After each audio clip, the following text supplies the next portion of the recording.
여러분 안녕하십니까? 여러분들께서는 윤석열 대통령 하면은 가장 먼저 떠올려지는 이미지는 무엇입니까? 저는 정치 구단의 외교적 감각도 뛰어난 사람, 저희 북한 내부 혁명 조직 WTR 소식통들이 윤석열 대통령에 대해 뭐라고 이야기했습니까? 윤석열 대통령은 대한민국의 박정희 대통령처럼 위대한 대통령이 될 것이다. 윤석열 대통령은 한마디로 아시아의 호랑이며 북한 김정은을 반드시 멸망시킬 것이다 라고 강조했죠. 자, 5월로 먹고 사는 5.18과 관련된 5월로 먹고 사는 민주당이 지금 얼마나 폭망했습니까? 윤석열 대통령의 전략일까요? 윤석열 대통령의 기가 막힌 타이밍에 대한 소식을 펜앤마이크 기사로 소상하게 전달해 드리도록 하겠습니다.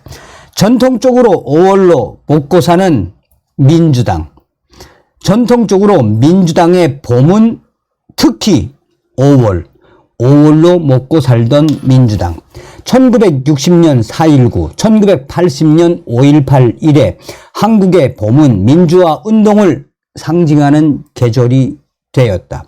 여기에 2009년 5월 23일 노무현 전 대통령의 죽음, 2014년 4.16, 2014년 4월 16일 4.16 세월호 참사가 더해지면서 봄은 계절 그 자체의 의미대로 민주당에게는 생명과 활기의 모멘텀이 돼 왔었다.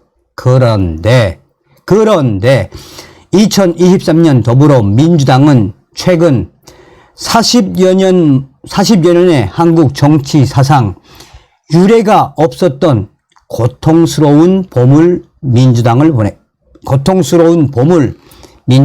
보내고 있다. 송영길 전 대표의 전당대회 돈봉투 살포 사건에 이은 김남국 위원의 코인 투기 의혹으로 민주당은 현재 존폐의 기로에 서 있다. 15일 나온 리얼미터의 정기 여론조사 결과 민주당의 호남 지역 지지율이 지난주 대비 무려 10%포인트 이상 폭락한 것이 민주당의 위기를 잘 보여주고 있다. 연이어 터지는 민주당의 참사는 종북 좌파적 낡은 이념에 기반한 오만과 독선에 따른 내로남불로 인해 예고된 구조적인 문제, 즉 민주당의 예고된 참사였다.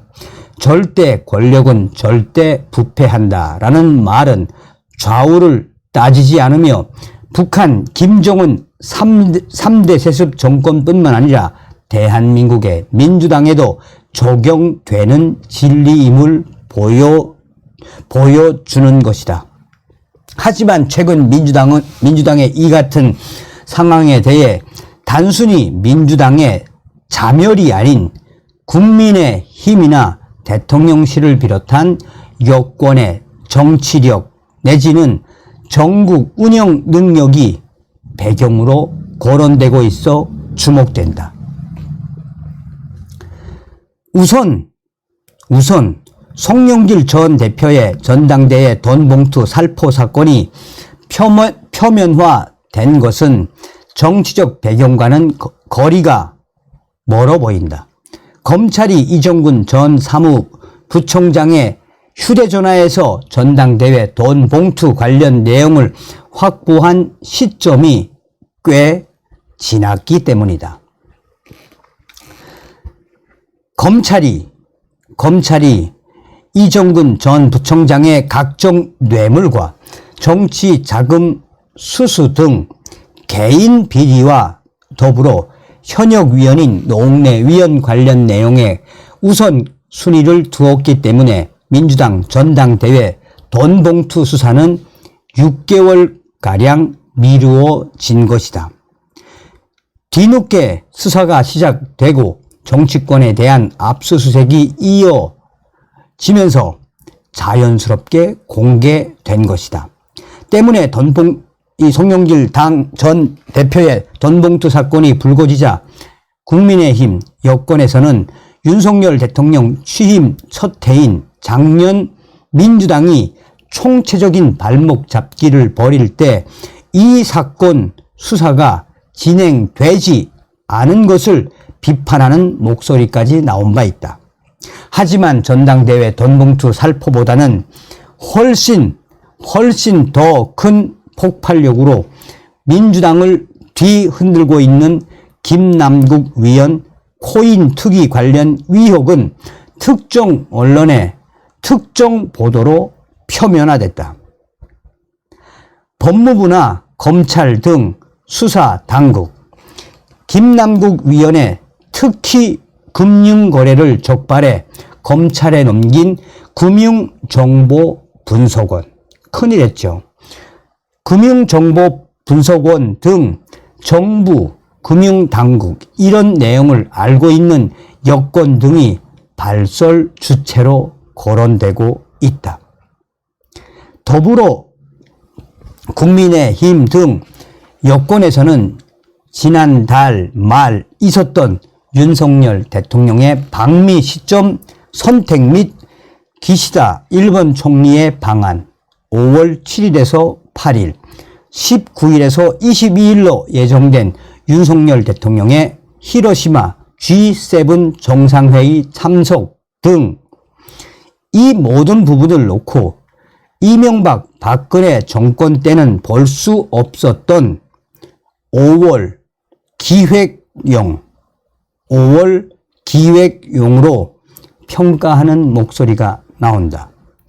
이와 관련해 국민의힘 한 재선의원은 해마다 5월이면 민주당과 또 좌파 세력들, 그들이 5.18 추도식에 또 노무현 전 대통령 관련 행사로 민주당이 기세를 올리고 공세를 펼쳐왔는데 올해는 돈봉투 사건에 김남국 의원 사건으로 여느 해와는 크게 다른 분위기다라며 이 모든 것을 윤석열 대통령이 기획을 했을까?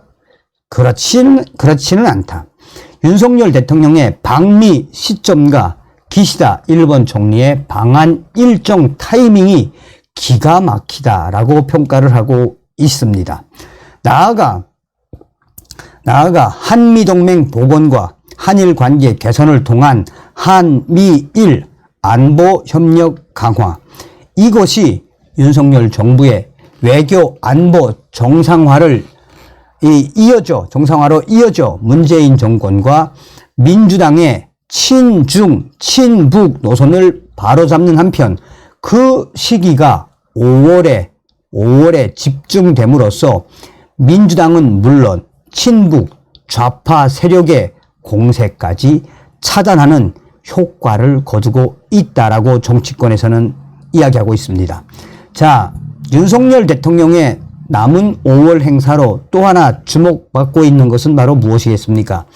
25일부터 진행되는 한미 합동 화력훈련, 경멸훈련이죠. 한미동맹 70주년을 맞아 사상 최대 규모로 치루어지는 이번 훈련에는 윤석열 대통령이 직접 참관할 것으로 전해진 가운데 그동안 한반도에서 볼 수 없었던 공중 및 지상 무기의 최대 역대급 화력 시범이 전개될 예정이다라고 전하고 있습니다.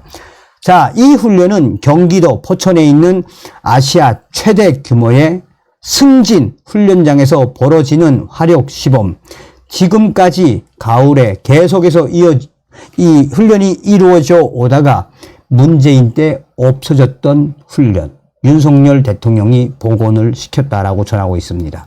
자, 이와 관련해 윤석열 대통령 서두에도 말씀을 드렸다시피 정치 구단을 뛰어넘어 또 얼마나 복도 많은 분이죠. 어찌되었든 이 일련의 모든 과정에서 5월 이 민주당의 5월로 먹고 살던 민주당의 이 대폭망의 본질은 무엇이겠습니까? 윤석열 대통령이 강조했던 핵심 부분이 있죠. 지지율 따위에 신경 쓰지 않고 국민들만 바라보고 가겠다. 한일 관계, 내 지지율이 떨어질 대로 떨어지더라도 빠르게 한일 관계를 개선하겠다. 자, 그래서 지금 현재 한미일 동맹의 새로운 복원 때문에 지금 현재 북한과 중국, 러시아 난리가 나지 않았습니까? 다음 시간에 뵙겠습니다. 멸공.